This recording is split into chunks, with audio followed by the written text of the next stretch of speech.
नमस्कार. लोकसत्ता लाईव्हच्या 4च्या बुलेटिनमध्ये तुमचं स्वागत आहे. या बुलेटिनमध्ये आपण आढावा घेणार आहोत देश विदेश तसेच मनोरंजन क्षेत्रातल्या काही महत्त्वाच्या घडामोडींबद्दल. बातम्यांच्या आधी सुरुवात करण्याआधी एक महत्त्वाची बातमी हाती येते, ते म्हणजे मद्य सम्राट विजय माल्या याला लंडनमध्ये अटक झाली आहे.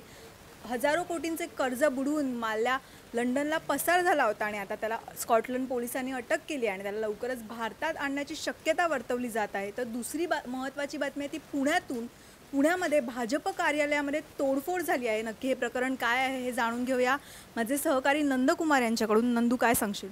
हो, प्रत्यक्ष सर्वात मोठी बातमी आतापर्यंतची. भाजपच्या पुण्यातील कार्यालयात जोरदार हाणामारी झालेली आहे. गणेश बिडकर भाजपचे नेते आहेत आणि गणेश घोष यांच्या कार्यकर्त्यांमध्ये तुफान हाणामारी झालेली आहे. कार्यकर्त्यांनी कार्यालयाची तोडफोड केली आहे.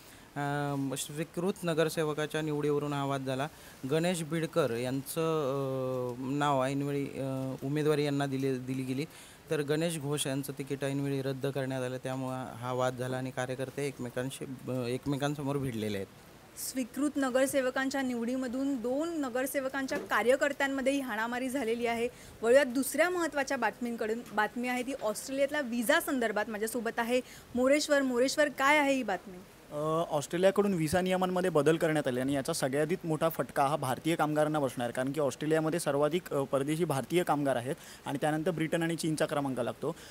तिथल्या स्थानिक लोकांना बेरोजगारीचा हा प्रश्न निर्माण झाला आणि त्यामुळे तो बेरोजगारीचा प्रश्न सोडवण्यासाठी ऑस्ट्रेलियाच्या सरकारने हा निर्णय घेतला आहे. 457 क्रमांकाचा हा व्हिसा परदेशी कुशल कामगारांना दिला जातो आणि त्यावरती तुम्हाला 4 वर्षे तिथे काम करता येतं. परंतु हा व्हिसाच आता रद्द केल्यामुळे भारतीय कामगारांना याचा सगळ्यात मोठा फटका बसणार आहे. प्रतीक्षा, नक्कीच ऑस्ट्रेलियाने व्हिसा नियमांमध्ये बदल केल्यामुळे त्याचा फटका भारतीय कामगारांना देखील बसू शकतो. वळूयात तिसऱ्या महत्त्वाच्या बातमीकडे. माझ्यासोबत आहे माझे सहकारी कुणाल, काय सांगशील? काय आहे महत्त्वाची बातमी? केंद्रीय मंत्री व्यंकय्या नायडू यांनी एक महत्त्वपूर्ण विधेयक केलेलं आहे. धर्माच्या आधारित दिलं जाणारं आरक्षण हे देशाच्या विरोधात आहे आणि ते घटनेच्या विरोधात आहे असं त्यांनी म्हटलेलं आहे. भाजप कायमच अशा धर्माच्या आधारित दिल्या जाणाऱ्या आरक्षणाच्या विरोधात असेल असं त्यांनी म्हटलेलं आहे. मात्र आर्थिक आणि शैक्षणिकदृष्ट्या जे मागासलेले समाज आहेत त्यांना आरक्षण देण्याची भाजपची भूमिका आहे असं त्यांनी म्हटलेलं आहे. मग तो समाज मुस्लिम असो, ख्रिश्चन असो, हिंदू असो किंवा जैन असो, तो कुठलाही असो, मग त्याला तो आर्थिक आणि जर शैक्षणिकदृष्ट्या मागास असेल तर मग त्यांना आरक्षण दिलं जाईल, ही भाजपची भूमिका आहे असं त्यांनी स्पष्ट केलेलं आहे. प्रतीक्षा, धर्माच्या आधारावर आरक्षण दिलं जातं आणि त्या विरोधात भाजप आहे असं त्यांनी म्हटलं आहे व्यंकय्या नायडू यांनी. वळूयात मनोरंजन क्षेत्रातल्या बातमीकडे. सध्या मनोरंजन क्षेत्रामध्ये सोनू निगम याच्या एका वक्तव्यामुळे चांगलीच खळबळ उडाली आहे. त्याच्यावर मोठ्या प्रमाणात टीका होत आहेत. आता या प्रकरणाने आणखीन एक वेगळंच वळण घेतलं आहे. माझ्यासोबत आहे सायली, काय सांगशील?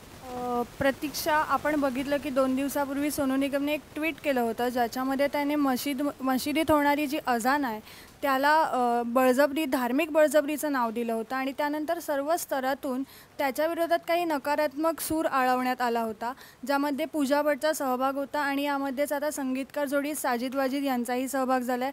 साजिदने म्हटलं आहे की ड्रग्सच्या नशेत धुंद असणाऱ्यांना कोणताही आवाज सहन होत नाही, त्यामुळे याविषयी सोनूबद्दल काही बोलणे म्हणजे गैरच आहे. आणि त्यासोबतच आता वाजिदनेही एक ट्विट केलं आहे ज्यामध्ये त्याने खंत व्यक्त केली आहे की सोनू असं काही वक्तव्य करेल अशी मला अपेक्षा नव्हती. त्यामुळे एकंदरच ही जी टिवटिव केली आहे सोनू निगमने ती त्याच्या अंगलगट येताना दिसते. त्यामुळे आता हे प्रकरण आणखीन कोणतं नवीन वळण घेणार आहे याकडेच अनेकांचं लक्षही लागल्याचं पाहायला मिळतं. प्रतीक, नक्की सोनू निगमच्या एका वक्तव्यामुळे हे मनोरंजन क्षेत्रामध्ये वादळ उठलं आहे, त्याच्यावर अनेक टीका होत आहेत. देशभरातील अशाच महत्त्वाच्या घडामोडींबद्दल ताज्या अपडेट जाणून घेण्यासाठी लॉग इन करा लोकसत्ता.com.